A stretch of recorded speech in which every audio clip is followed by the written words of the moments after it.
Good morning, Grace. Good morning, Aiden. Good morning, Donovan.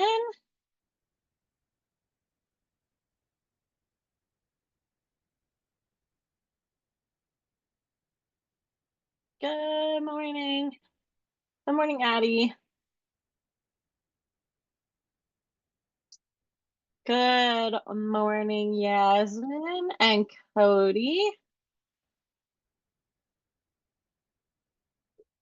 And good morning, Lexi.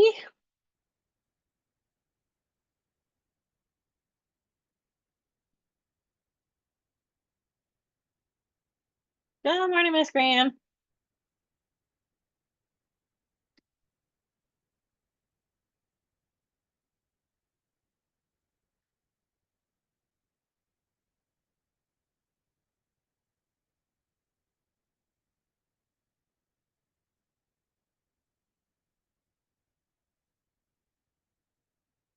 Good morning, everyone. How are we doing today, guys?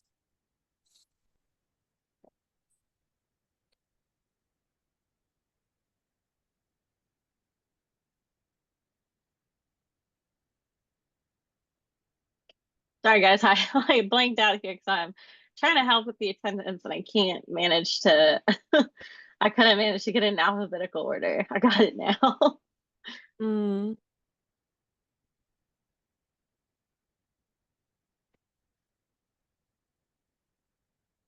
Good morning, Cody.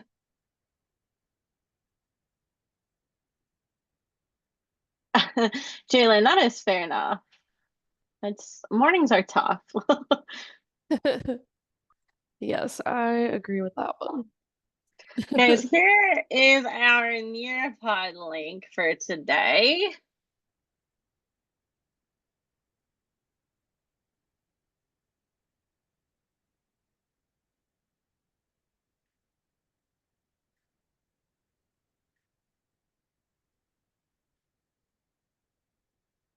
Good morning, Shanae. And Jalen, I didn't say good morning to you either, but good morning.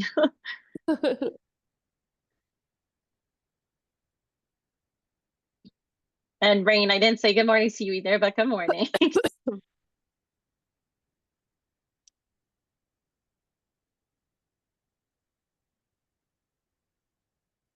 Okay. I think I got everybody for attendance. Like, Nice. je pense. Okay, Je guys. pense. We're going to be starting directly with our poem, The Thorn. And I think respectfully, and this to save Miss Graham's and mine sanity, um, because I think we're going to need to publish our reading to a YouTube video, guys. What I think this is what I did yesterday, and Miss Graham, tell me if you're good with this. I think if we take turns reading through each stanza in the Thorn, but then we'll also verbally give a short summary as we read through it, if you're okay with that. Oh, yeah, that sounds great.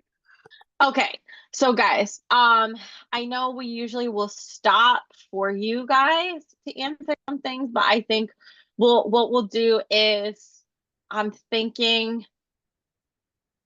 yeah, we'll see how far that we get. So guys, I'm gonna ask for your patience with this because my goal is to edit this video so that then we can what Miss Graham and I are trying to do. If you need to go back to something or you don't get through an assignment and you need like us reading through it and then giving it to you, we can actually post it directly into the module is something I'm trying to do here. So yes. Yes. This is the Canvas link directly to the Thorn.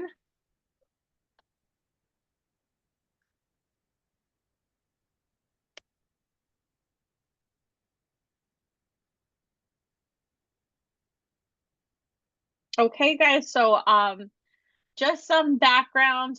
reminders on the thorn, we talked about our vocabulary words. So just a reminder that the thorn isn't, we're not directly referring to like a single tiny pointy thorn, okay, which I realize can be a little confusing. We're talking about a kind of mass of like branches.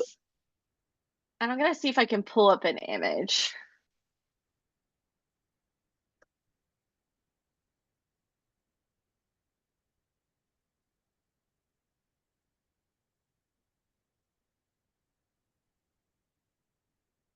That's not really helping me.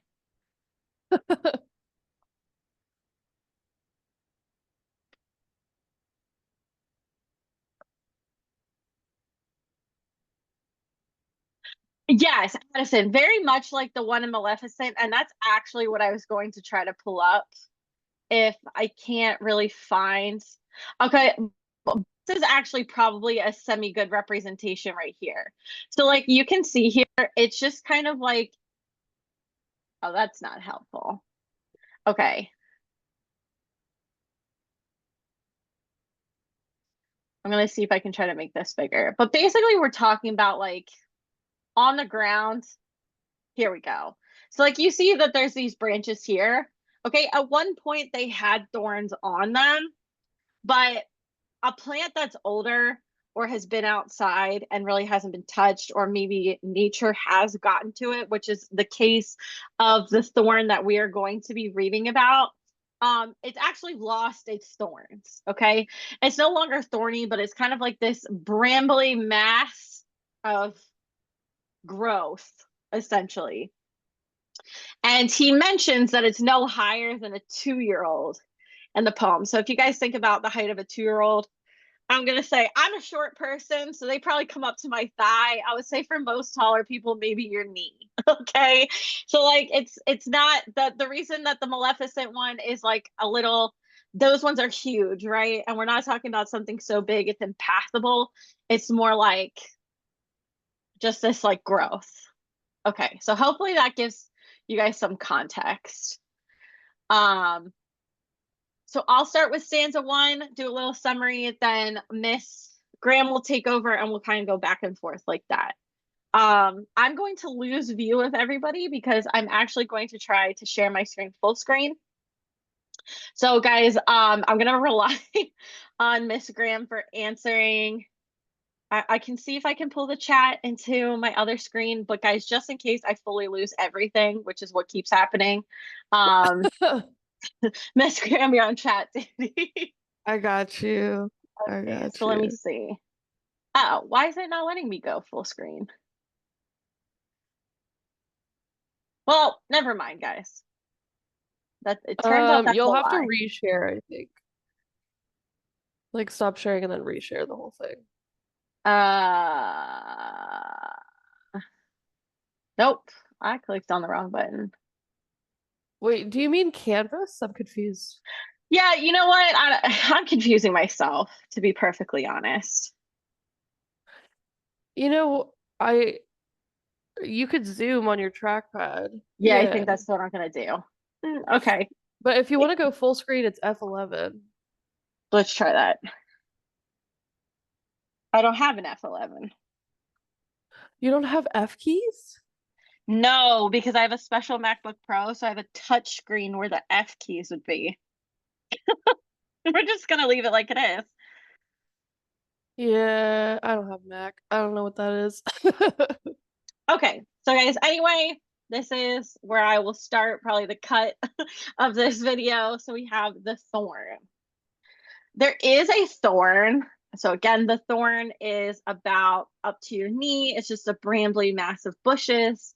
It looks so old, and truth, you'd find it hard to say how it could ever have been young. It looks so old and gray, not higher than a 2 years child. It stands erect, this aged thorn. No leaves it has, no prickly points. It is a mass of knotted joints, a wretched thing forlorn. It stands erect, and like a stone, with lichens, it is overgrown. Okay, so our summary of stanza one is that we are talking about this thorny, kind of bush like entity. All right, that our author has stumbled across. And it is not a new or like more recently grown bush, so it no longer has its thorns, it no longer has its leaves. All right, it's just kind of like this gross thing in the middle of nature. It so when it says stands erect, that it's standing upright and like a stone. So, guys, sometimes when stones have been out in nature for a very long time, they grow moss. Guys, lichens are very similar to moss. It's like, I would say, like maybe a cross between a mushroom and moss. All right, so it's going to be like this green kind of growth that's clinging to this old bush. And it's overgrown, meaning it's in the way, it's not really serving a purpose. Beautiful. Like rock or stone, it is o'ergrown, with lichens to the very top, and hung with heavy tufts of moss, a melancholy crop. From the earth these mosses creep, and this poor thorn they clasped it round, so close you'd say that they are bent with plain and manifest intent to drag it to the ground. Sorry, I read that weird. And all have joined in one endeavor to bury this poor thorn forever. So again, this thorn bush thing is very, very overgrown with other organisms, so to speak. We have moss growing, we have the lichens growing, and it's making the branches of it kind of sag down, like it's heavy. And we're personifying this to be melancholy. So we're saying that because it's sagging and old, it looks sad, it looks melancholy. A lot of repetition so far. Yeah. Okay, so we have high on a mountain's highest ridge, where off the stormy winter gale cuts like a scythe, while through the clouds it sweeps from vale to vale. Not 5 yards from the mountain path, this thorn you on your left espy, and to the left, 3 yards beyond, you see a little muddy pond, of water never dry, though but of compass small, and bare to thirsty suns and parching air. Okay, so when it says high on the mountain's highest ridge, all right, we're now talking about the location of this thorn. So it's on a mountain ridge, all right, maybe off to the side. Guys, a stormy winter gale would be like a strong, stormy winter wind. So think about it's very cold at this time of year when the author is describing this. Cuts like a scythe. Okay, so that was one of your vocab words. All right, a scythe is like it's an instrument or a tool used in farming, often to cut wheat or things like that. So it's very sharp. So it's saying that it's so cold that the wind on your face is sharp. It cuts like a scythe.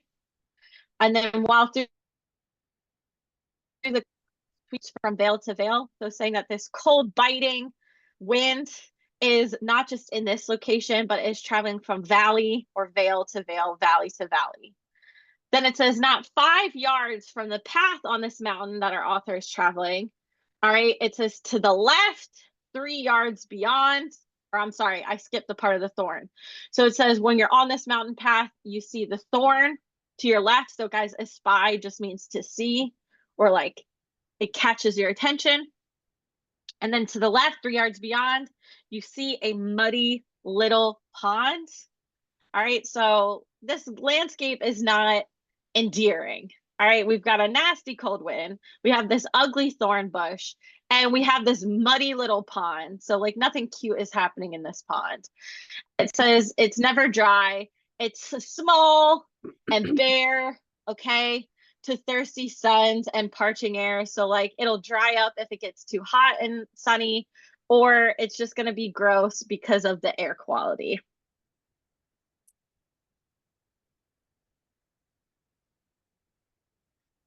And close behind this aged thorn, there is a fresh and lovely sight, a beauteous heap, a hill of moss, just half a foot in height.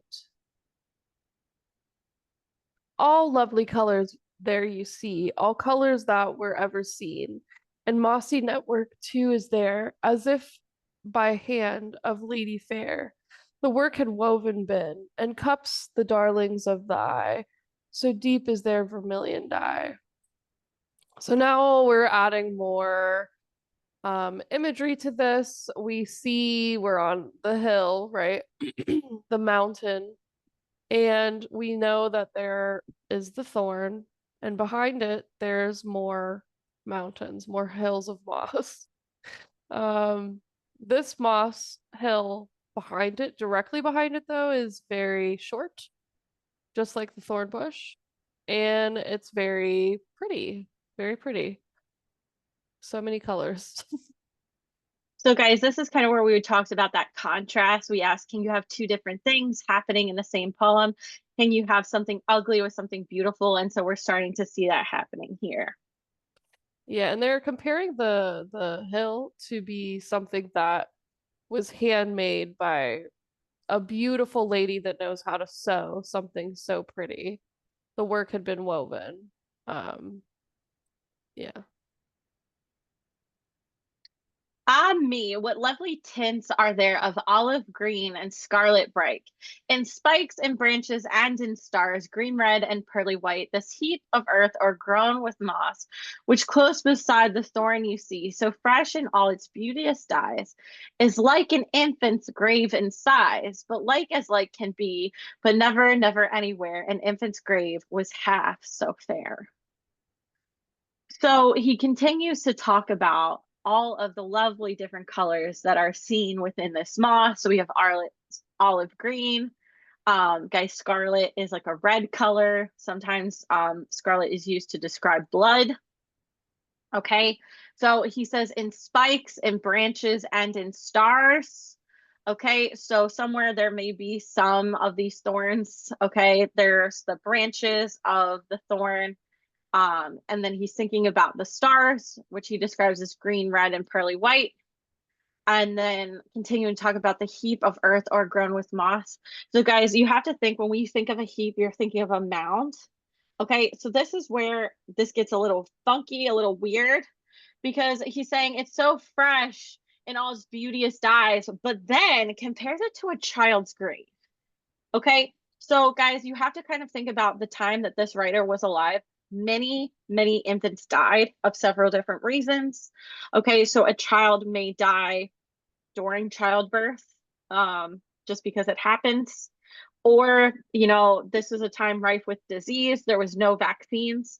So, children may not make it past the first or second year of life. Um, and so this may have been why this mound, all right, it's about child size.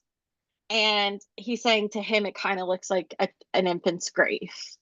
But he also says a child's grave was never this beautiful, which is also an odd statement. Because if you're thinking about it, this is kind of where it kind of gets into the dark side because, rarely would people say, oh, your child's grave isn't beautiful or it's ugly in comparison to nature. But that's what he's sort of saying here. Which is wild. It is wild. Okay. Now, would you see this aged thorn, this pond, and beauteous hill of moss? You must take care and choose your time the mountain when to cross. For off there sits between the heap, so like an infant's grave in size, and that same pond of which I spoke, a woman in a scarlet cloak. And to herself she cries, oh misery, oh misery, oh woe is me, oh misery. We have a character. Yay. So this is kind of reminding me of those nursery rhymes when they're repeating things over and over again. Like, we have this thing, we have this thing, we have this thing as well. And it's over and over again. So we're repeating, we have a thorn, we have the pond, we have the moss. Remember what the moss looks like? Remember what this looks like? Um, and then we add our character, a woman in a scarlet cloak, and she's clearly in distress. At all times of the day and the night, this wretched woman thither goes, and she is known to every star and every wind that blows. And there beside the thorn she sits, when the blue daylight's in the skies, and when the whirlwind's on the hill, or frosty air is keen and still, and to herself she cries, oh misery, oh woe is me, oh misery. So my personal thoughts, having not read this poem before, is that this woman can be one of two things. To me, it sounds like she's a little bit witchy here. She's a mysterious woman who appears in a cloak in a very odd location, all alone. So, guys, what we know from stories of history is that this is typically how witches appear, just like the witches did to Macbeth. Mhm. Okay. On the other hand, we also keep having this description of an infant's grave. And we have this woman crying, oh, misery, oh, woe is me, oh, misery.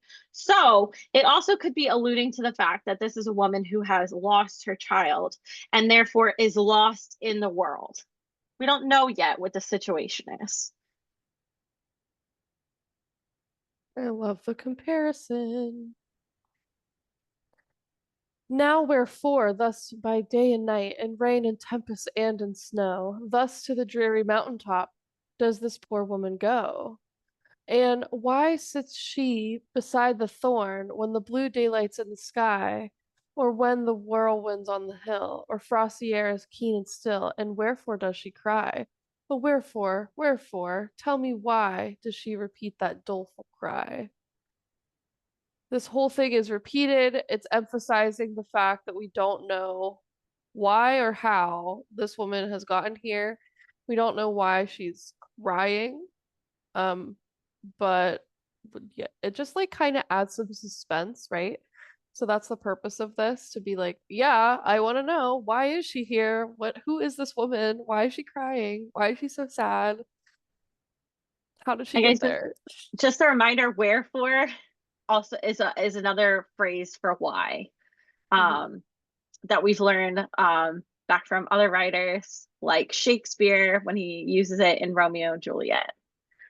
Okay, so we have I cannot tell, I wish I could, for the true reason no one knows, but would you gladly view the spot to which she goes? The hillock, like an infant's grave, the pond and thorn, so old and gray, pass by her door, 'tis seldom shut, and if you see her in her hut, then to the spot away. I never heard of such as dare approach the spot when she is there. So, guys, now we have a little bit more information. She's not just this crazy woman wandering around this spot, but she's actually living in a hut alone. Again, kind of giving us like this witchy illusion because women typically don't live alone in a hut on the side of a mountain path in a really creepy area alone. And again, kind of like Miss Graham said, just like children's nursery rhymes, where we have this repetition, that really happens here again, because he's like the spot to which he goes, the hillock, like an infant's grave, the pond and the thorn, so old and gray. Like he's just repeating all of the different things that are happening in this particular spot. And also, he mentions that if she's there, then you can't go there. But if she's in her hut, then you should go check it out because maybe there's a reason that she's over there all the time. Now we're curious. We're testing theories. We're entering dangerous ground. Yes. But wherefore to the mountain top can this unhappy woman go? Whatever star is in the skies, whatever wind may blow. Full 20 years are past and gone since she, her name is Martha Ray, gave with a maiden's true goodwill her company to Stephen Hill. And she was blithe and gay, while friends and kindred all approved of him whom tenderly she loved. Okay, now I also love witchy illusions, Jalen. I now we have more of a story behind her. So the speaker, the author, is talking about how they're very curious about the woman. We don't know why the woman is unhappy and is at the mountaintop. Regardless of weather, come rain or come shine, she's up there on the mountaintop. But now we have some background to the story. We know her name. Her name's Martha Ray. And it says 20 years before, she was a loyal maiden who loved this man named Stephen Hill. She was happy, and the friends and family all loved him. And just as a clarification, gay means happy in this stanza. So if that was confusing for you, now you know. Yes. And they had fixed the wedding day, the morning that must wed them both. But Stephen, to another maid, had sworn another oath. And with this other maid to church, unthinking Stephen went. Poor Martha, on that woeful day. A pang of pitiless dismay into her soul was sent. A fire was kindled in her breast, which might not burn itself to rest. All right, so now we're starting to get more into the story of why this woman is so sad. And Stephen is a player. All right. So even though Martha's family thinks he's this great guy, she thinks he's this great guy, everybody approves of him. He has a side chick to whom he has also sworn to marry. And he decides that on the same wedding day that he was supposed to marry Martha Ray, he's going to marry this other woman. So Martha shows up at his wedding to another woman. And she realizes that she has been betrayed. So a pang of pitiless dismay gets sent into her soul. Guys, but this is the important part. A fire was kindled in her breast, which might not burn itself to rest. So, guys, think of an angry woman who has been scorned. All right. So there's this fire now, this kind of burning anger that she does not know what to do with. So intense. Dun dun dun. Boys marrying everyone and their mamas, Jalen said. Cody said the story is too twisted.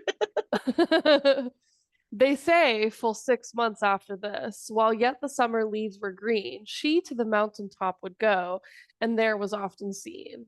What could she seek or wish to hide? Her state in the eye was plain. She was with child, and she was mad. Yet often was she sober sad, from her exceeding pain. O guilty father, would that death had saved him from that breach of faith. Okay, so now we have some information that woman had been pregnant and she was starting to go a little crazy. And so she was climbing up this mountain, pregnant, crazy, sad, very sad.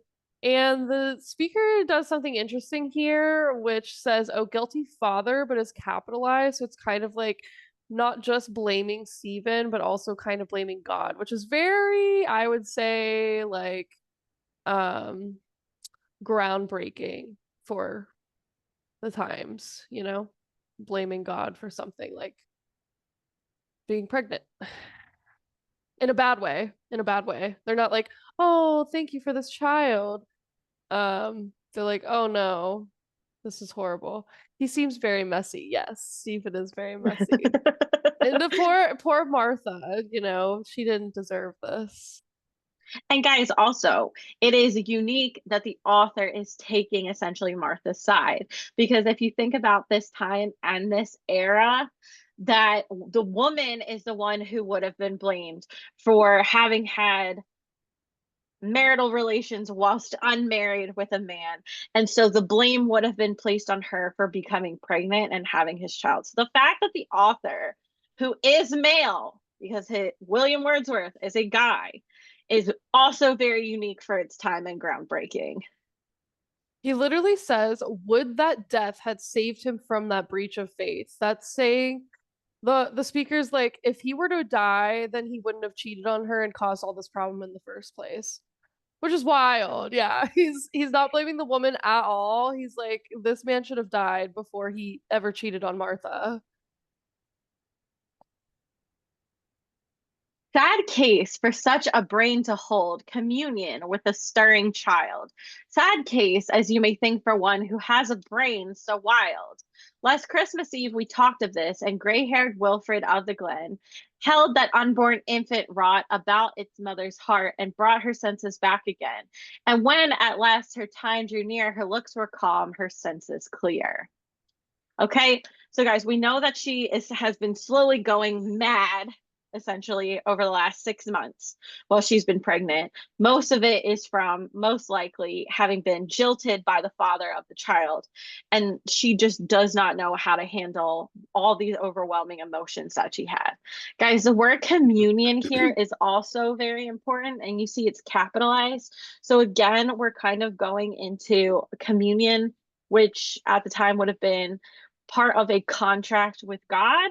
Um, and so saying that she's having this sort of like God-like communion or contact with her unborn child, the stirring child, and trying to make sense of the fact that, well, now there is a child, but she's gone completely mad and is not really in a state where she can care for this child. Um, which is why she says, who had a brain so wild. So we realize that this is not too soon. This now instance is not too soon after this happened, because it says just last Christmas Eve.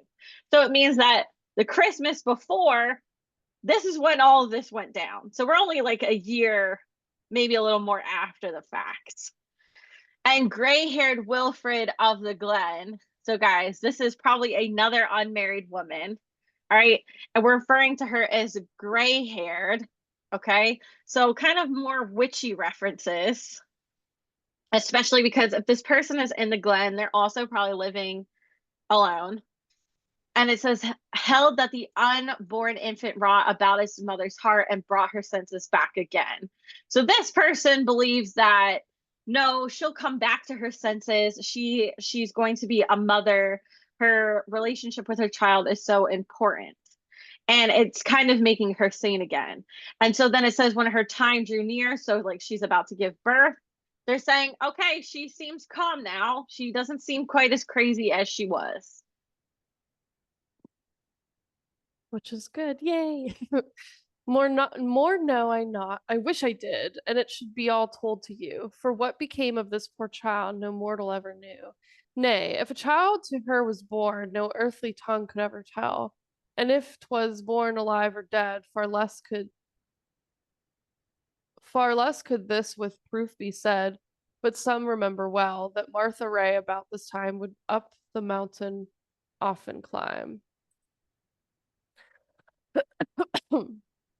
Okay, so this one is a little bit confusing, but the speaker is basically saying that they don't know more, they wish that they did, they don't know what happened to this child, and no one actually ever did know what happened to the child.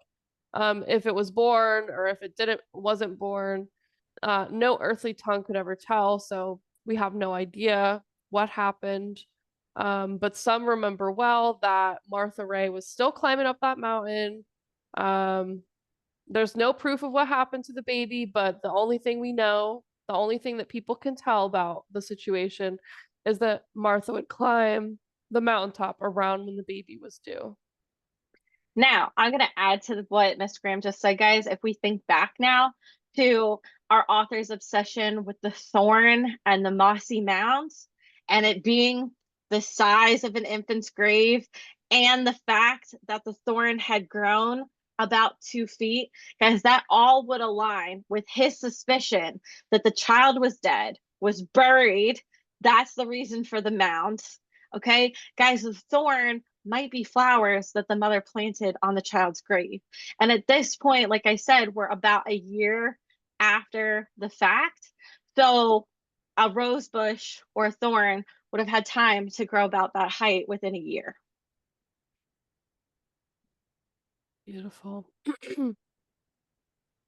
Okay, so we have, and all that winter when at night the wind blew from the mountain peak, 'twas worth your while, though in the dark, to churchyard path to seek. For many a time and oft were heard cries coming from the mountain head. Some plainly living voices were, and others I've heard many swear were voices of the dead. I cannot think whatever they say. They had to do with Martha Ray. All right, so guys, we're also in a time where people love a good ghost story. They love a good um, conversation piece. All right, so you have to think all these townspeople are like, what the heck happened to Martha Ray? She went crazy. Now we don't know if her child's born. Okay, so now we sort of have like the lore happening, where it says, all we know is that in the winter at night, all right, that if you went outside in the dark and went to the church path yard, you could hear cries coming from the mountainhead. And it says some were clearly living voices, but others said they heard voices of the dead. So now all I know is that at night, if you go travel by the church, which is just below the mountaintop, you can hear these eerie, creepy voices at night.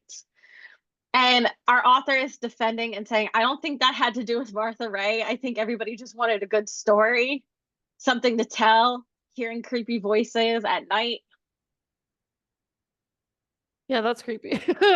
There's some ghostly things going on. Yeah, Jalen said, who still doesn't love a good ghost story? exactly. Yes, yes.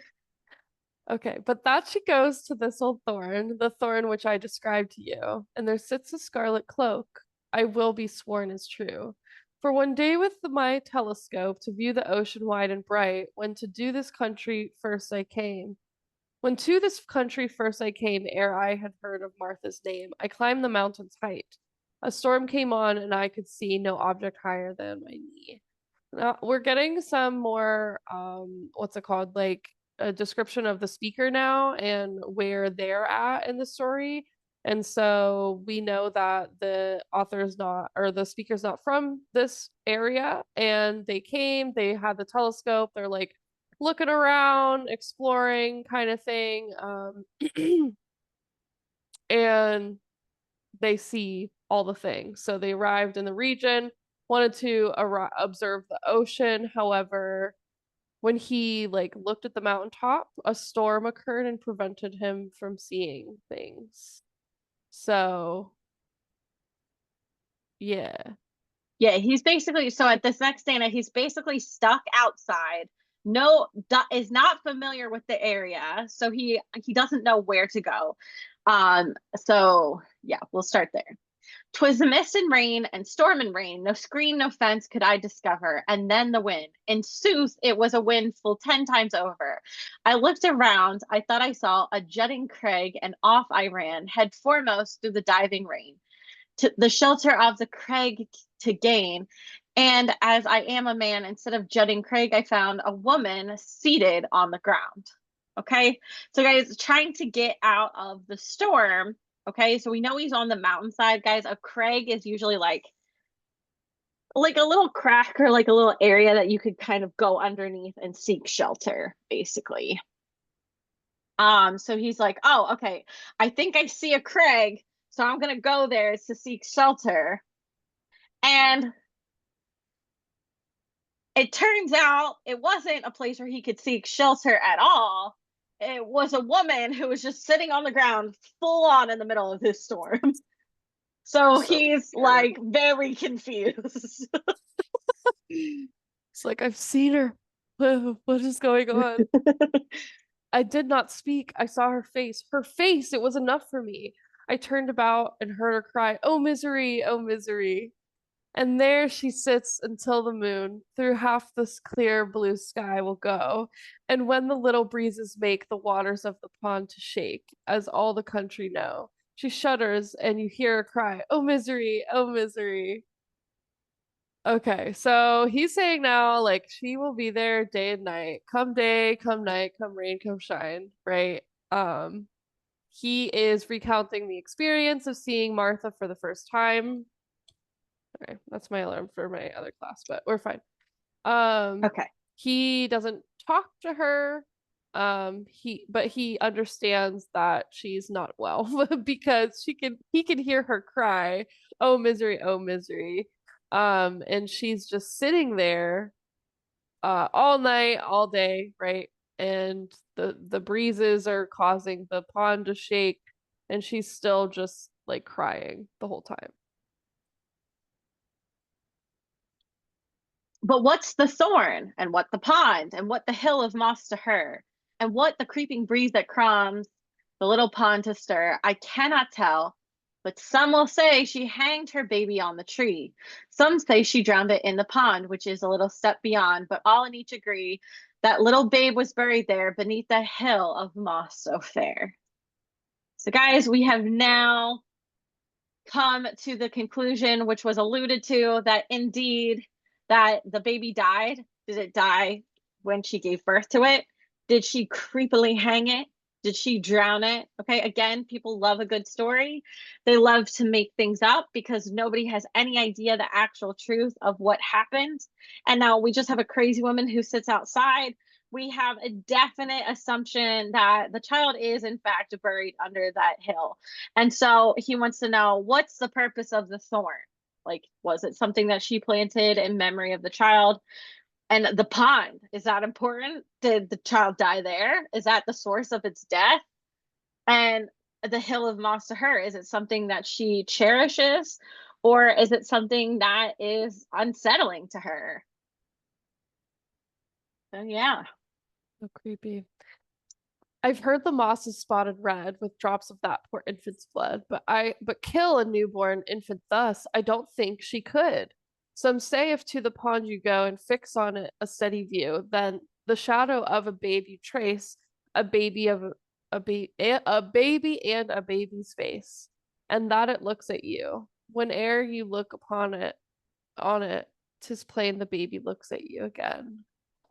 So the speaker is like standing up for her, right? He's like, I don't think that she could ever kill this kid.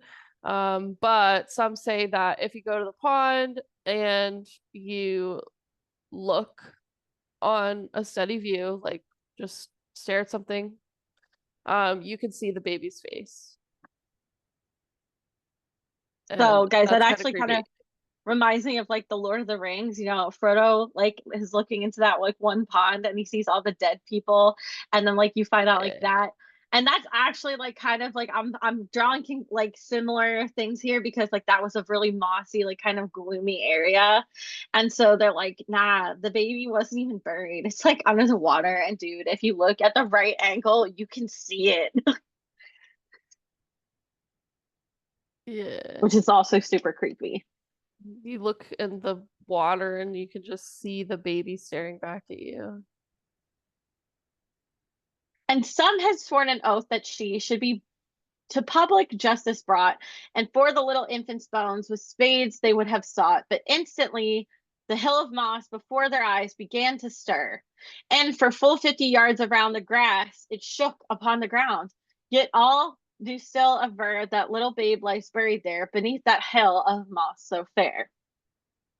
All right, so here we have that some of the people who knew her, who were involved in this original story, are like, hey, we're gonna go up. We're gonna take guys' spades as just a shuffle. We're gonna take shovels. All right. But here's another creepy part. They get to that area, they have their shovels, and like there's basically like an earthquake. Okay. So it says like for a full 50 yards, the grass shook. And they're like, They noped so hard out there. They were like, nope, not today. We're not digging up nothing. Not digging up nothing. Okay, so when it says they do aver, guys, it means they still swear that the child is buried there underneath the hill of moss, but they're not going digging anymore. that And they're done. our final stanza. So excited. I cannot tell how this may be, but plain it is the thorn is bound with heavy tufts of moss that strive to drag it to the ground. And this I know full many a time when she was on the mountain high, by day and in the silent night, when all the stars shone clear and bright, that I have heard her cry, oh misery, oh misery, oh woe is me, oh misery.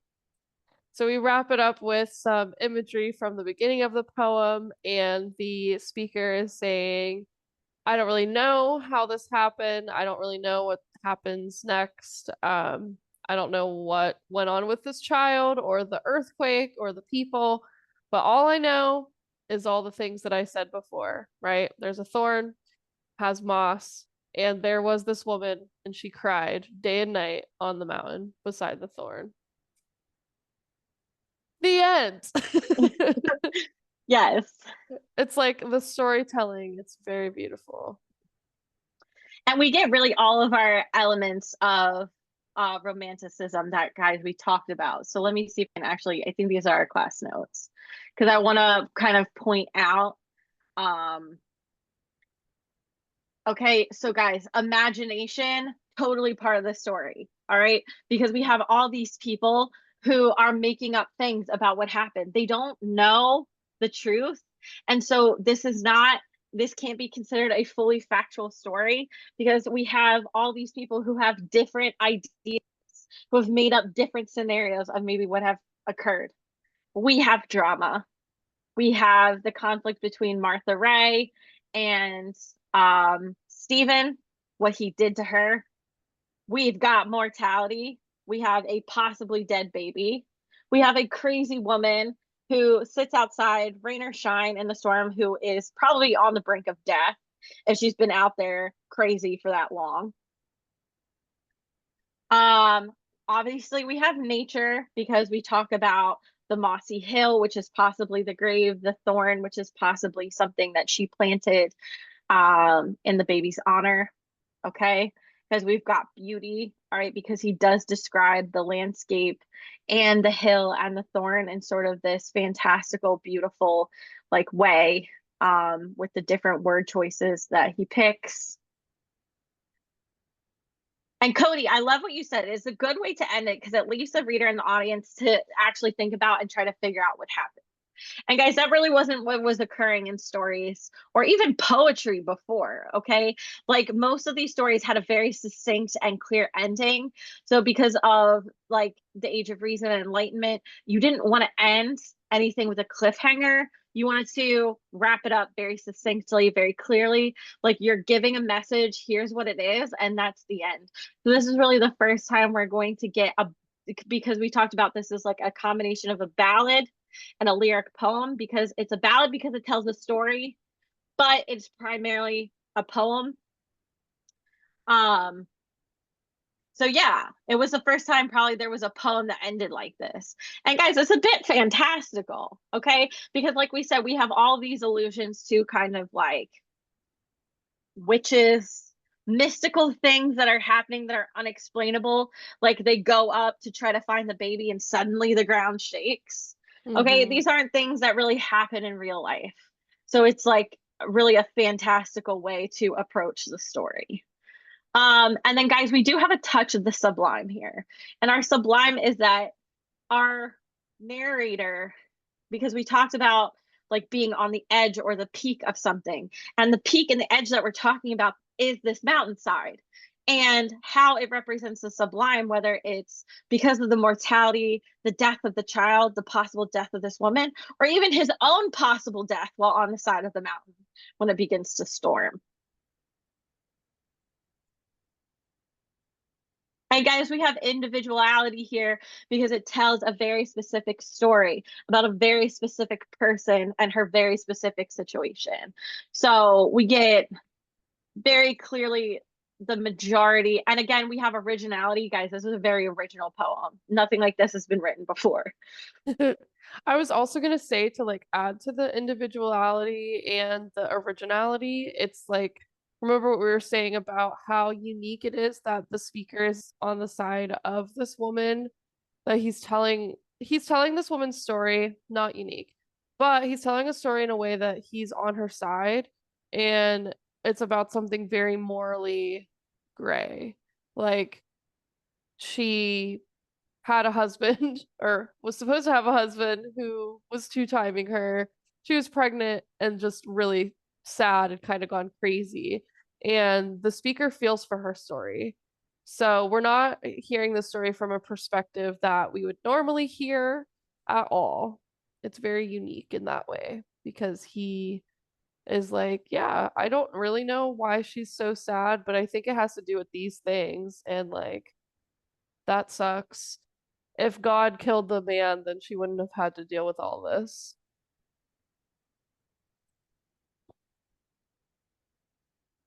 So guys, we've got 1 minute left. So just guys, tell us your thoughts of this poem. Like, Um, is there something else that you noticed on how it relates to the romantic period? Was there a part of the story that you specifically liked? Do you have a theory? after our story, kind of anything just relating to any of the topics that we touched on. I also just typed in the chat, it is National Poetry Month. So I think it's pretty cool that we kicked off National Poetry Month with this poem. I love poetry. Never read this one before. So it's really awesome. Grace says she loved it. She's a girl boss, and she fully should have kicked his butt. She could beat him up. Oh yeah, I agree. I She's agree with like, that no, we sentiment. need to take this to the next level. She should have picked herself up and gone and got him. I like it.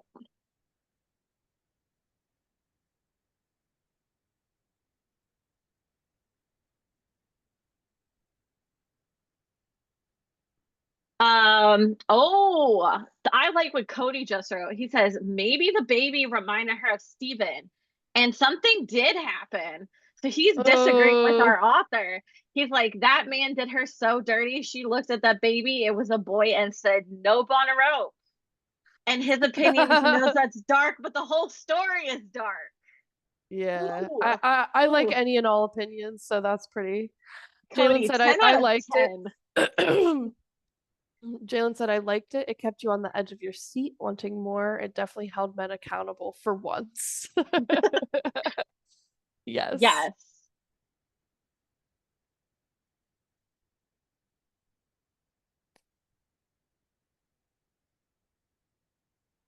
Thank you, Grace. You have a good day too. Yeah, guys, we're gonna go ahead and let you go. We will see you yeah, tomorrow. Tomorrow's still Yeah. Friday. It's still See you this week. tomorrow. Bye Bye, guys. guys. Addison, yes. Have a good day, Jalen. Thank you.